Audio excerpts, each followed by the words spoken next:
बच्चों अपन लोग पढ़ चुके अभी प्रकाश के गुण। अब पढ़ना है प्रकाश का परावर्तन। प्रकाश का परावर्तन, रिफ्लेक्शन ऑफ लाइट। तो इसमें क्या होगा, जब प्रकाश किसी चिकने या चमकदार तल पर गिरता है तो प्रकाश का अधिकांश भाग उसी माध्यम में वापस लौट आता है। तो प्रकाश के चिकने तल से वापस लौटने की प्रक्रिया प्रकाश का परावर्तन कहलाती है। तो ये भी कह सकते हैं अपन, जब प्रकाश किसी चिकने, पालिशदार या चमकदार पृष्ठ पर गिरता है तो वह उसका अधिकांश भाग उसी माध्यम में वापस लौट आता है। प्रकाश के वापस लौटने की इस प्रक्रिया को प्रकाश का परावर्तन कहते हैं। तो ये प्रकाश का परावर्तन कहलाता है। अब प्रकाश के परावर्तक पृष्ठ से वापस लौटने का जो मान होगा, यानी प्रकाश कितना भाग उसका वापस लौट रहा है, ये निर्भर करता है उसकी पृष्ठ की प्रकृति पर। पृष्ठ जितना अधिक चिकना होगा, चमकदार होगा, उतना ही अधिक प्रकाश वापस लौटेगा। तो जब प्रकाश किसी चमकदार या पॉलिश किए गए पृष्ठ पर आपतित होता है, पॉलिश किए गए पृष्ठ से मतलब जैसे दर्पण होती है, तो प्रकाश किरण जब पृष्ठ पर टकराएगी तो वहां से प्रकाश परावर्तित होकर उसी माध्यम में वापस लौटता है। जहां टकराती है वो आपतन बिंदु होता है।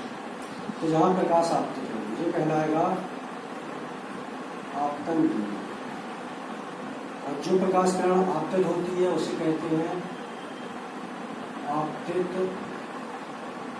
प्रकाश या आपतन बिंदु से आपतन बिंदु पर पृष्ठ के अभिलंब खींची गई रेखा है या खींचा गया लंब, वो अभिलंब कहलाता है। तो ये होगा अभिलंब। जो प्रकाश परावर्तित होगा ये कहलाएगी परावर्तित किरण। तो ये परावर्तित किरण ये मान सकते। तो ये जो होगी आपतित किरण, उसी परावर्तित किरण वो भी ये अभिलंब होगा। आपतित किरण अभिलंब के साथ जो कोण बनाती है वो कहलाता है आपतन कोण। वो कहलाएगा आपतन कोण, और इसको आई से रिप्रेजेंट करते हैं। परावर्तित प्रकाश किरण अभिलंब के साथ जो कोण बनाती है वो कहलाता है परावर्तन कोण। ये परावर्तन कोण होगा और इसे आर से रिप्रेजेंट करते हैं। तो इसको अपन आर से रिप्रेजेंट करते हैं। तो आपतन कोण, परावर्तन कोण। तो प्रकाश का परावर्तन, जब प्रकाश किसी चिकने या चमकदार पृष्ठ पर गिरता है तो प्रकाश का अधिकांश भाग उसी माध्यम में वापस लौट जाता है।